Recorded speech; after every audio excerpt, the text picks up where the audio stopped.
Dando sequência agora ao programa Empreender de hoje, estamos falando desde o Labim, um laboratório de comunicação da Unifev, onde nós estamos recebendo o professor doutor Rogério Soares de Freitas, ele que é graduado em agronomia pela Universidade Federal de Viçosa, também obteve o título de mestre e doutor em fitotecnia, ele é pesquisador científico do Instituto Agronômico de Campinas, o IAC, professor orientador do programa de pós-graduação estrito sensu em agronomia, área de concentração, sustentabilidade na agricultura em Cacilândia, Mato Grosso do Sul.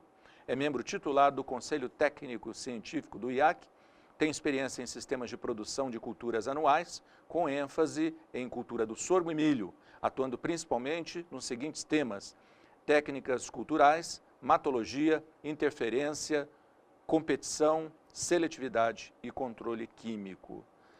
Bem, vamos avançando com o nosso bate-papo hoje, doutor Rogério.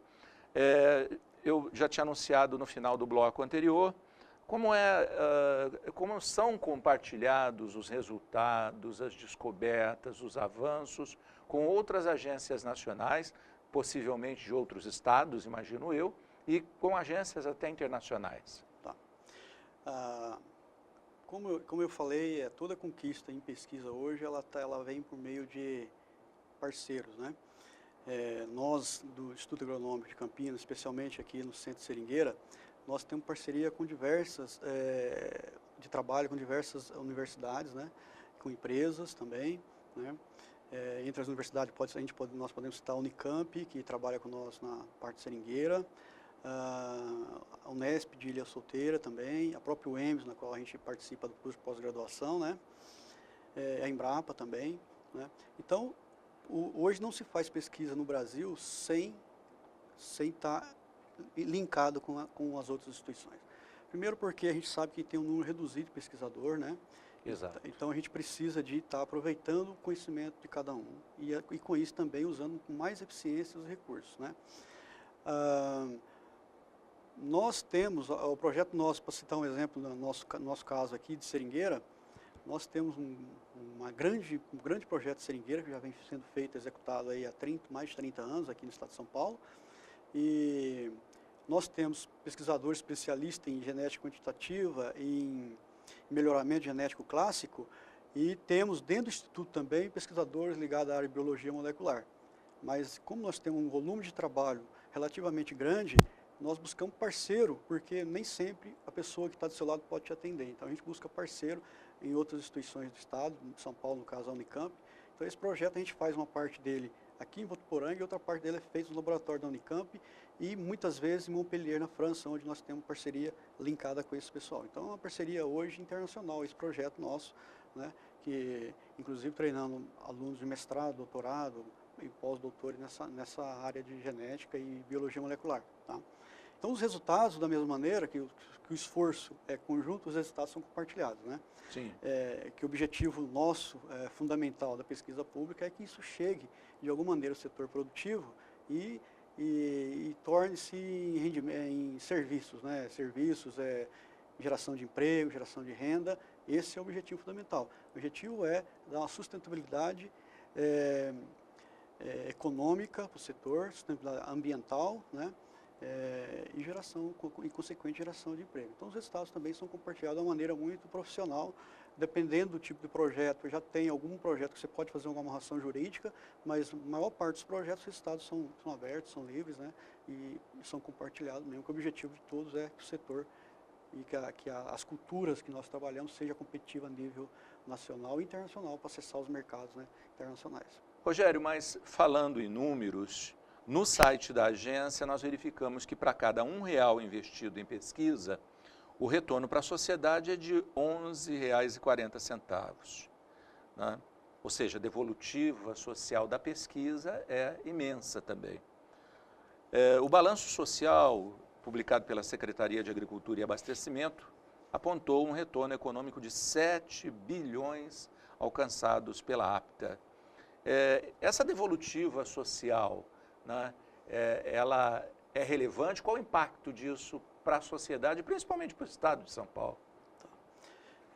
Ela é relevante sim, porque é só a gente fazer uma análise olhando um pouco para fora, não existe uma economia moderna que não esteja atrelada à ciência e tecnologia. Tá? Toda economia de primeiro mundo ela está atrelada ao máximo à ciência e tecnologia. Se você quer ter uma sociedade com crescimento econômico, se você quer ter uma sociedade com mais recursos, você vai ter que dominar o conhecimento, tá? Em todas as áreas, em diversas áreas. E esse trabalho que nós fazemos, ele é impactante não só no estado de São Paulo. A gente estava conversando com a colega do Centro de Frutas lá, ela foi visitar a região de produção de uva no norte, nordeste ali, no Brasil. Ela chegou lá, ela viu que os cavalos, que a gente chama, que recebe os enxertos das plantas que vão produzir a uva, é material do Instituto Agronômico, né? Então, a gente vai para o Mato Grosso, toda essa seringueira que está evoluindo para o estado de Mato Grosso, que está evoluindo para o estado de Minas, de alguma maneira, ela saiu aqui do centro de seringueira em Votuporanga, ou Pindorama ou Votuporanga, né, que está dentro do Instituto Agronômico de Campinas, né? Sim. Então, é uma prestação de serviço que ela transcende o estado de São Paulo, né? Bem por isso aí, né? Então, o que a gente vê muitas vezes, evidentemente que a gente tem que separar, mas muitas vezes o governante possa ver como gasto, a sociedade moderna enxerga como investimento, a sociedade evoluída enxerga como investimento. Você investir em pesquisa é um retorno garantido, tá? E uma sociedade, um país que quer sair desse domínio tecnológico, quer sair dessa colonização, ele tem que realmente investir em pesquisa, porque ele tem que dominar o conhecimento, né? Claro. E aí ele pode dar as cartas na mesa, ele também vai participar do jogo, senão ele vai só receber a cartilha de como vai ser feito e quanto que vai pagar. Nós queremos participar do jogo, né? Para participar do jogo, claro, tem que ter conhecimento, né? Senão vai comprar semente da indústria. Da indústria, aí o preço multinacional. O preço é o que quer, né? O que eles definem, as tecnologias é o que define, e nós temos que gerar tecnologias nacionais, né? Evidentemente que toda tecnologia gerada, ela tem uma importância, né? Seja ela na iniciativa privada, iniciativa pública, ela tem importância, porque ela vai impactar o sistema, né, econômico como um todo, né? Mas é importante que nós tenhamos nossa soberania sustentada, né, uma base bem forte, né?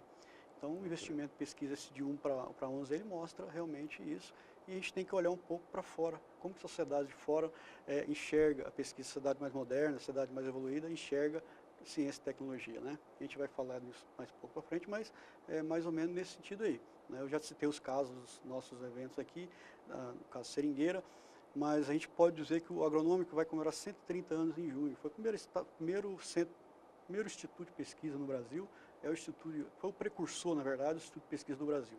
Então ele tem uma história de 130 anos para contar, né? Se a gente for pegar, para mostrar um pouco mais desse efeito, a gente gosta de citar o exemplo do café, né? O café hoje é um dos principais commodities, né, que gera um grande retorno para o Brasil. A maior parte do café hoje produzido no Brasil e praticamente no mundo saíram de variedades do Instituto Agronômico de Campinas, tá? Então, claro, você pode ter certeza que na hora que você acorda de manhã cedo lá, você tomou um café, aquela base genética daquele café que você está tomando saiu de trabalho de pesquisadores lá atrás, no início do melhoramento do café, né? E assim vale para outras culturas, vale para o feijão, vale para a uva, né? Então, isso é resultado de pesquisa, né? E aí tudo essa cadeia gera pesquisa, gera produtividade, gera bem-estar social e faz uma bola, né, vamos dizer, entre aspas, positiva, um efeito positivo no mercado, né? Claro. Se a gente pegar um exemplo, enquanto o Brasil, nós estamos passando por uma crise, né, todo mundo está sentindo a crise no momento, e nós temos que decidir como nós vamos gastar o dinheiro, né? Os gestores públicos, os executivos, o legislativo tem que decidir como que gasta o dinheiro, né? As sociedades modernas, ela no momento de crise, ela mantém ou até aumenta o investimento em ciência e tecnologia. Por quê? Porque é onde que vai gerar inovações, onde vai gerar novas oportunidades. Se cortar isso, você está, na verdade, está tirando o combustível do carro, entendeu? Você tem um carro bom, mas está tirando o combustível dele. Então, a ideia é que ciência e tecnologia, ele tem que ser garantido continuamente os recursos. Você não faz ciência e tecnologia com passe de mágica, você faz com muito esforço de muita gente envolvida, né? Então, claro, eu acho que essa é a ideia, né, desse trabalho aí. Agora, o Brasil investe pouco em pesquisa, razoável, suficiente? Como é que você classifica isso e por quê? Então, o Brasil tem grandes problemas, né? Você tem um recurso, um orçamento que é limitado, né? E tem que dividir esse bolo. Nós temos questões de segurança pública, questões de saúde, questões de educação, mas aquilo que eu comentei, o fato é que se o Brasil quer ser um país soberano, quer dar as cartas no comércio internacional, ele tem que investir em educação e ciência. Tá? Porque educação e ciência, os problemas que nós temos de segurança, os problemas que nós temos de saúde, de outras áreas, vai passar por crescimento econômico. Tá? Se não tiver crescimento econômico, você não consegue resolver esses problemas. Exato. Você vai só cortar orçamento de saúde, porque você não investe um pouco de dinheiro em ciência e tecnologia, por que você tem que investir em segurança? Mas você cria uma bola de neve que mais você vai ter que investir, menos você vai ter para investir. Tá? Exato. E nós estamos passando isso no Brasil. Né? Se você pegar, hoje eu estava vendo um artigo do presidente da Sociedade Brasileira do Progresso, da Ciência, para o Progresso da Ciência, que ele comenta exatamente isso. Nós tivemos uma evolução muito boa nos últimos 11 anos, investimento em pesquisa no Brasil, colocando o Brasil como um todo, né? Muito boa, evoluiu bastante. Mas o que acontece? Com essa crise econômica, enquanto os países que também estão sentindo a crise, né? Se pegar o exemplo da própria China, que reduziu o crescimento econômico, o discurso, né, do presidente ou do comandante daquela nação lá, o discurso dele é: vamos investir, vamos passar de 1,5% para 2% de ciência e tecnologia. O nosso discurso aqui, a nossa prática aqui já foi diferente. O governo já tirou o orçamento nosso, do nosso Ministério da Ciência e Tecnologia. Né? Então, hoje nós estamos com orçamento de 2005 para custeio e investimento.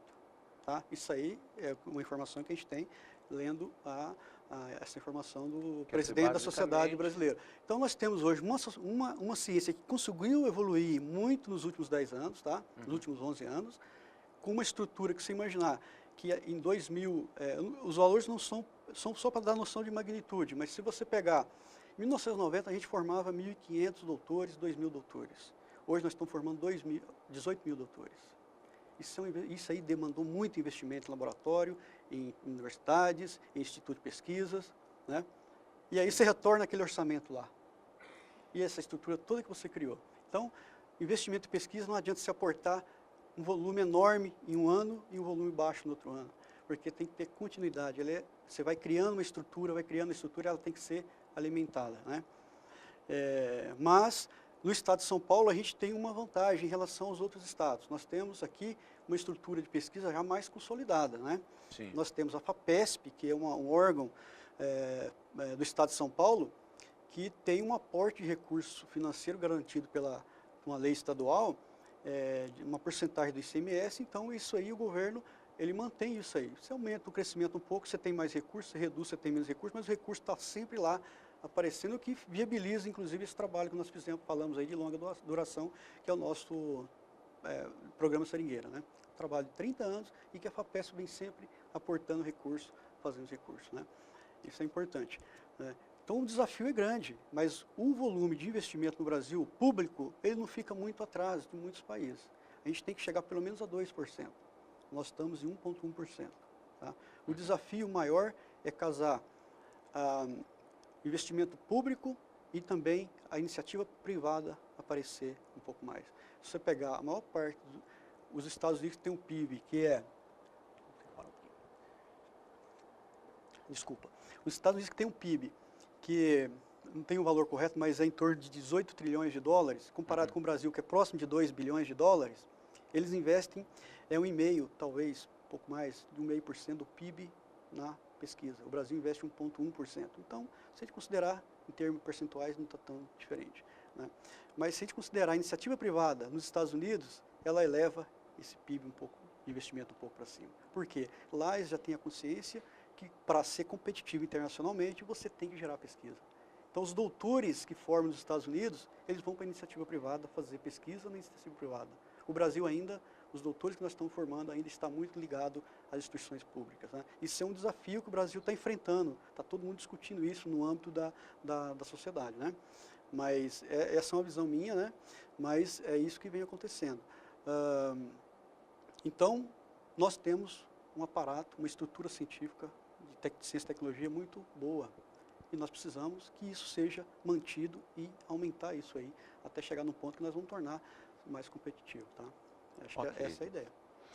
Doutor Rogério, queria agradecer muito a sua presença no programa de hoje, até porque a gente tem de verdade um patrimônio desse aqui tão perto, prestando um serviço para a comunidade tão relevante e que às vezes a nossa própria população não conhece muito.